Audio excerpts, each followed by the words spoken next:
década de 40, uma cidade do Texas passou por uma onda de assassinatos onde jovens eram estuprados e mortos. A pessoa que estava cometendo esses crimes ficou conhecida como o assassino fantasma. Se você gosta de conteúdo assustador, bizarro e misterioso, você tá no lugar certo. Toda semana tem pelo menos 2 vídeos longos, mas essa semana tem vídeo todos os dias pra semana do Halloween. Então, se você gosta desse tipo de conteúdo, não esquece de se inscrever no canal, deixa o like, compartilha com pessoas que vocês sabem que gostam desse tipo de conteúdo também. As fontes e os créditos estão sempre na descrição do vídeo. E bora pra história.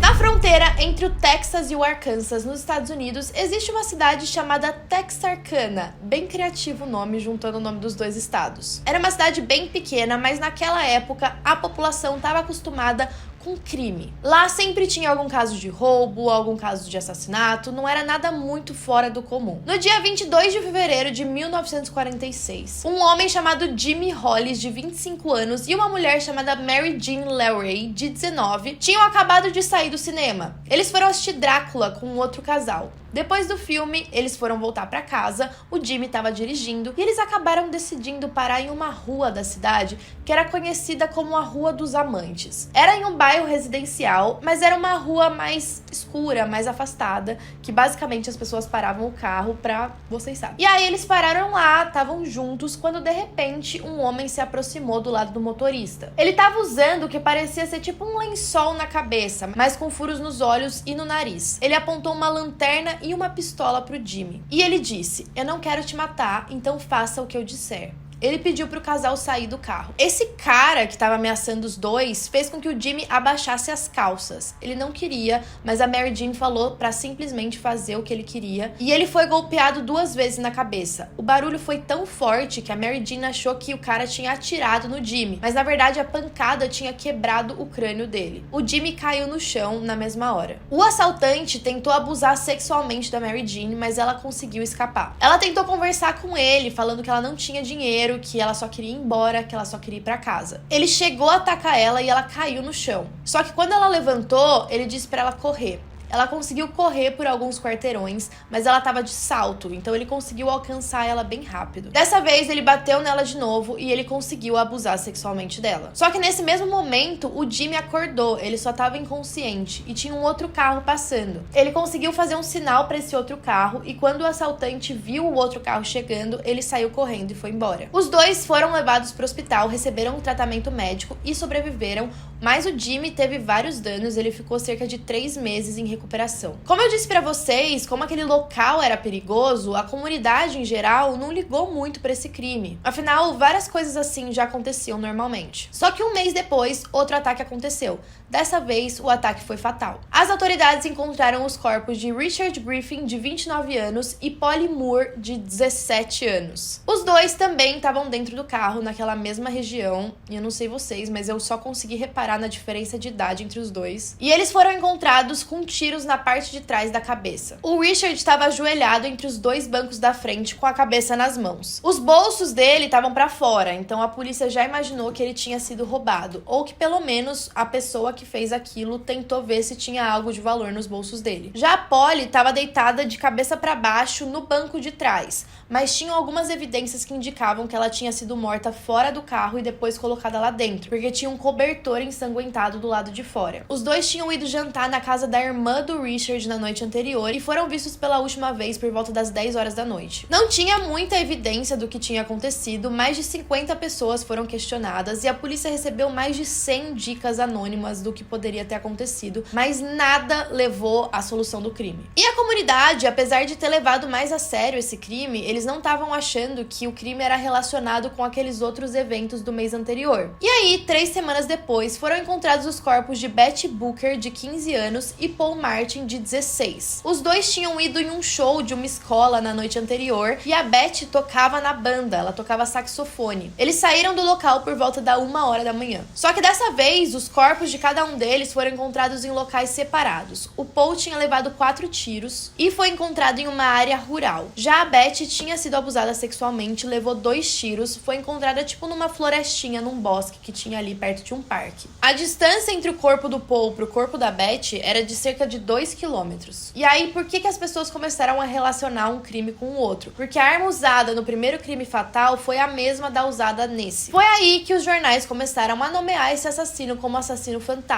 Ninguém via nada, ninguém sabia de nada, tinha a questão dele estar com a máscara branca. E, de acordo com alguns investigadores da época, eles acreditam que ter dado um apelido pro assassino foi um erro, porque era meio que isso que ele queria essa fama. Depois desse outro caso fatal, a comunidade ficou bem em pânico. A polícia recebia ligações durante a madrugada inteira por qualquer barulhinho que as pessoas ouvissem. Todo mundo trancava as portas e janelas depois de um certo horário da noite, eles ficavam muito atentos com medo de serem os próximos.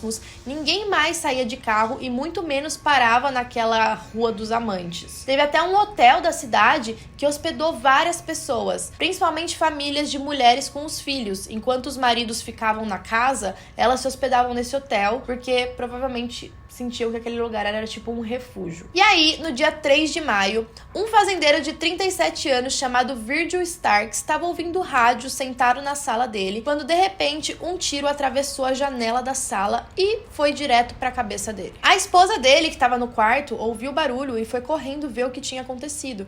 E quando ela chegou na sala, ela viu que o marido dela estava caído em uma poça de sangue no chão. Olhando para a janela, ela viu que tinha um homem ali. Não deu nem tempo dela reagir e esse homem atirou nela 2 vezes no rosto. Só que ela sobreviveu, apesar de ter perdido alguns dentes. Uma das balas se alojou embaixo da língua dela. Ela conseguiu escapar da casa e foi correndo para uma fazenda vizinha. Chegando lá, as pessoas acolheram ela e levaram ela para o hospital. Ela sobreviveu, felizmente, mas o marido dela não. Quando os policiais foram investigar o caso na fazenda, eles perceberam que tinha uma trilha de sangue que parecia do assassino. Ele tinha provavelmente pisado no sangue dentro da casa e foi correndo até a estrada, mas depois que chegava na estrada, a trilha desaparecia. Nesse caso, a arma usada no crime era diferente e era bem possível que a pessoa que cometeu esse crime na fazenda não era a mesma que estava assassinando os jovens na cidade, porque o modus operandi era bem diferente. O cara da cidade estava mirando em jovens e casais que estavam ali dentro do carro e juntos. Esse cara não. As pessoas que foram mortas eram mais velhas, era em uma área rural, a arma era diferente. Mas ainda assim, para as pessoas da época, tudo estava conectado. E não é para menos, afinal, tudo aquilo estava acontecendo um atrás do outro e parecia muito ser o trabalho de algum serial killer. E aí a polícia estava completamente sem pistas. Eles acabaram até tentando se vestir como jovens casais para ver se assim eles atraíam um assassino, mas ele nunca mais apareceu. 2 meses depois desse último caso, o medo da população acabou diminuindo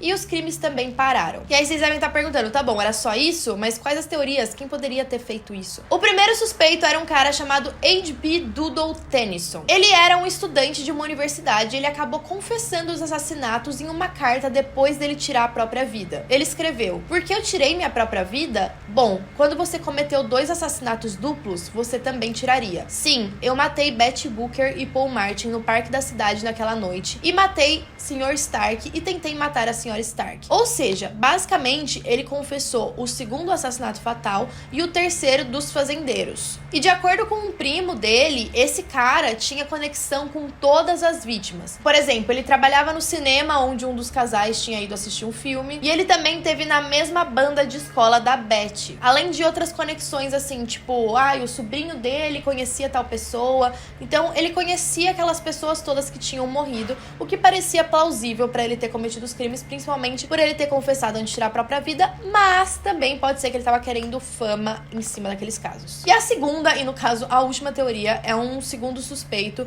que na minha opinião é o mais provável. Era um cara chamado Ewell Lee Sweeney, de 29 anos. Um dos policiais que estava investigando os casos na época percebeu que sempre que um assassinato acontecia, um carro também era roubado. E aí a polícia foi investigar esses carros que estavam sendo roubados e eles acabaram chegando em um estacionamento da cidade. Nesse estacionamento tinha um carro lá que tinha sido roubado. Isso fez uma mulher chamada Penny Sweeney, de 21 anos, ser presa, que no caso era a esposa do Ewell. Ela deu vários depoimentos sob custódia explicando como o marido dela tinha cometido o assassinato da Betty e do Paul. Ela disse que os dois, ela e o marido, estavam bebendo cerveja dentro do carro, naquela famosa Rua dos Amantes, quando o Ewell falou que precisava sair para ir no banheiro. Só que a Penny ficou esperando ele voltar por cerca de 1 hora. E aí ela disse que ela ouviu que pareciam ser 2 tiros. Já estava amanhecendo quando o Yuel voltou pro carro e saiu correndo com o carro. Ela também percebeu que as roupas dele estavam molhadas até o joelho. Depois ela deu um outro testemunho comentando que o Yuel falou pra ela que ia até o parque porque ele queria roubar alguém. E aí ela mudou de novo tudo que tinha acontecido, aquela história de que os dois estavam bebendo cerveja e que ela ficou dentro do carro, e disse que ela foi junto com o Yuel até o carro do Paul. E aí o Yuel apontou a arma pro Paul, falando pra eles saírem do carro. Ou seja, aparentemente ela estava junto naquele assassinato. E ela deu alguns detalhes do que tinha acontecido, coisas que só os investigadores principais do caso sabiam. Por exemplo, ela comentou que um caderno do Paul tinha sido jogado no parque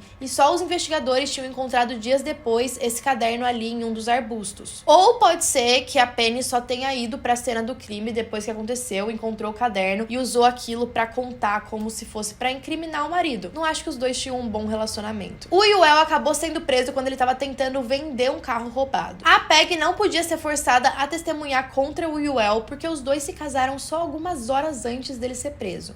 Espertos. Caso vocês não saibam, pelo menos aqui no Brasil é assim, eu acredito que nos Estados Unidos também, mas a mulher ou o marido não pode ser forçado a testemunhar um contra o outro. O Yuel até foi levado para interrogatório, lá eles deram aquele soro da verdade, só que eles deram uma dose um pouco mais alta e ele acabou passando mal e desmaiando. A Peg foi presa pelo envolvimento no roubo do carro, mas ela acabou sendo solta. Já o Yuel foi sentenciado à prisão perpétua, mas depois ele foi liberado em 1973 sob liberdade condicional, porque ele alegou não ter uma representação adequada com relação ao roubo do carro. Ele nunca foi acusado pelos assassinatos. Ele estava bem preocupado de receber uma sentença de morte por causa dos assassinatos. E então ele concordou em não se declarar inocente com relação ao roubo dos carros. E aí eu não sei que esquema que ele fez, mas ele conseguiu não ser incriminado. Tiveram alguns outros suspeitos, mas eu não acho que são muito relevantes, eu vou só citar pra vocês. Um cara chamado Ralph Bauman, ele trabalhava pra Força Aérea. Ele disse que na noite de um dos assassinatos, ele acordou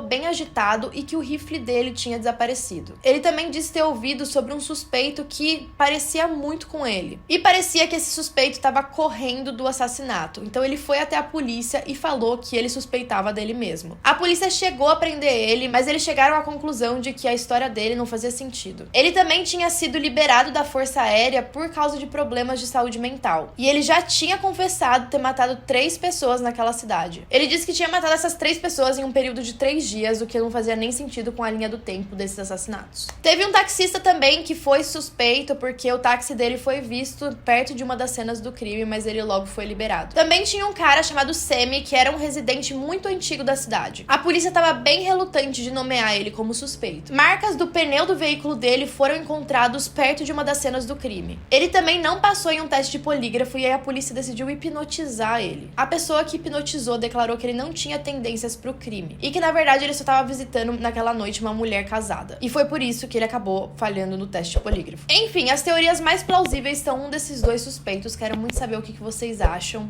Comentem aí e até a próxima.